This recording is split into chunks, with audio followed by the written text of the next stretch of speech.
You are scrolling again. Not because you want to, but because the silence feels too loud. Your thumb moves before your mind decides. Another video, another podcast, another thread. You tell yourself it's relaxation, but your jaw is still clenched, your chest still tight. You are 23 browser tabs of unfinished intentions. You are 100 half-started journals. You are lying awake at 2 a.m., staring at the ceiling, wondering why you feel so tired, yet have done nothing that truly matters. There is a war happening inside your skull, and you are losing. Not to laziness, not to lack of ambition, but to noise, the constant, invisible, never-ending noise. It began slowly, a notification here, a scroll there, a harmless check-in that became a ritual. Now your attention belongs to everyone except you. Your mornings are hijacked before your feet touch the floor. Your evenings are drowned in blue light and borrowed thoughts. You consume 100 opinions before breakfast and wonder why you cannot hear your own. Hustle culture told you the answer was more. More goals, more content, more optimization. Wake up earlier, sleep less, grind harder. So you did. You downloaded the apps, you watched the tutorials, you wrote the plans. And still, you feel hollow. Not because you are broken, but because you have been building on quicksand. Every new tactic is another brick on a foundation that does not exist. Every productivity hack is another bandage on a wound you refuse to look at. You are not lazy. You are overstimulated. You are not lost. You are drowning in directions. There is a difference between being unproductive and being fragmented. You have become a stranger to stillness. You have forgotten what it feels like to have one thought, one clear, uninterrupted, singular thought. That is not weakness. That is what happens when you hand your nervous system to a machine designed to steal it. Your phone is not a tool anymore. It is a parasite wearing the skin of connection. Your social media is not community. It is a theater where everyone performs and no one rests. Your brain was not built for this. 10,000 years of evolution crafted a mind for forests and firelight, for slow conversation, for seasonal rhythms, for silence. And now you feed it a hurricane every waking hour and wonder why you feel anxious. The exhaustion you feel is not physical, it is spiritual. You are tired in the place where motivation is born. You are tired in the place where identity is formed, and no amount of sleep will fix it, because every time you wake, you plug yourself right back into the storm. This is not your fault. You did not design the algorithm. You did not engineer the dopamine traps, but you did consent, day after day, tap after tap. You traded your presence for distraction, your depth for convenience, your inner voice for 1,000 external ones. And now the signal is too weak. Now, when you try to hear yourself, there is only static. This is the silent emptiness no one talks about. Not the emptiness of having too little, the emptiness of having too much. Too much input, too much noise, too much of everyone else living inside your head. You do not need more motivation. You need subtraction. You do not need another system. You need space. You do not need to try harder. You need to disappear. But the ancient masters knew something we forgot. In the Tao Te Ching, Lao Tzu wrote that the usefulness of a cup is in its emptiness, not the clay, the void.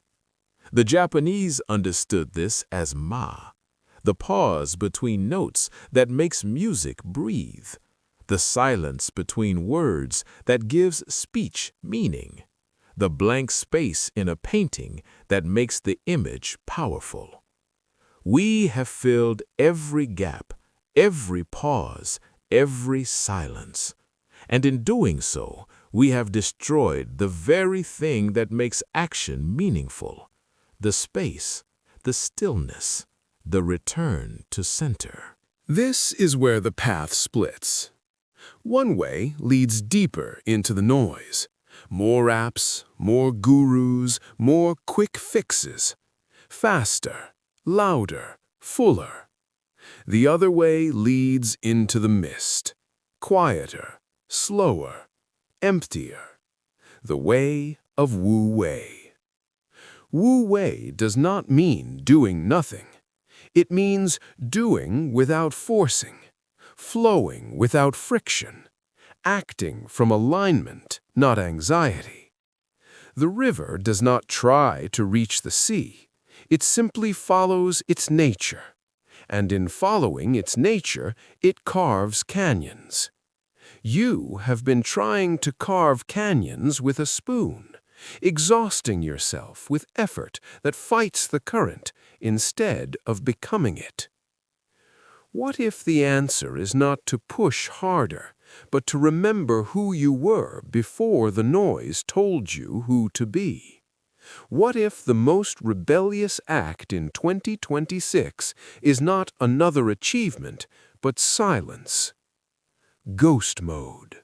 The deliberate, intentional vanishing from the digital theater. Not because you are running away, but because you are returning. Returning to the only place where transformation actually happens. Inside. 6 months. No announcements, no dramatic declarations, just absence. Let them wonder. Let them forget. Let the algorithm lose your scent. In Zen, this is called Shoshin, beginner's mind. The willingness to become empty so something real can enter. You cannot pour tea into a full cup, and your cup is overflowing with noise disguised as necessity. Discipline is not punishment. The West has twisted discipline into something aggressive, something you inflict upon yourself. But in the East, discipline is Ganbaru, to do one's best with perseverance and quiet dignity. It is not self-violence, it is self-respect. Treating your body as a temple because it is one. Treating your mind as a garden because everything you plant there grows. Mushin, no mind. The state of the samurai before the sword is drawn. Empty of fear, empty of ego, empty of past and future. Present, completely, terrifyingly, beautifully present. This is what the noise stole from you. Not your time, your presence. Every notification is a small theft of now. Every scroll is a quiet abandonment of the moment you were standing in. And the moments kept passing, and you kept leaving. Until one day you looked around and realized you had not truly been anywhere for years. Kaizen. Small, continuous improvement. Not dramatic transformation overnight. 1% shifts, daily, tiny, invisible to the world, but compounding in the dark. This is how the bamboo grows. Nothing visible for years as the roots spread underground. Then suddenly, 80 feet in 6 weeks. Your 6 months of silence is not wasted time. It is root time.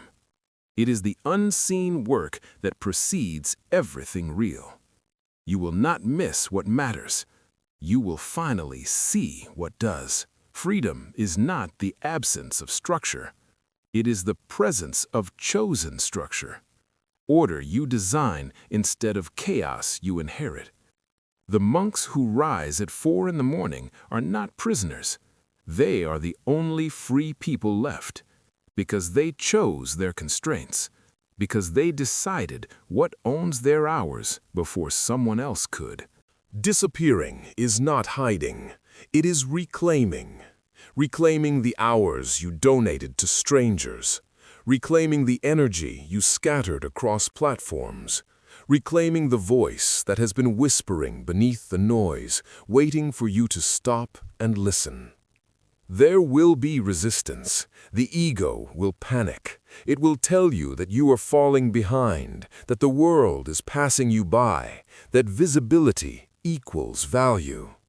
These are the words of addiction wearing the mask of ambition. Ignore them.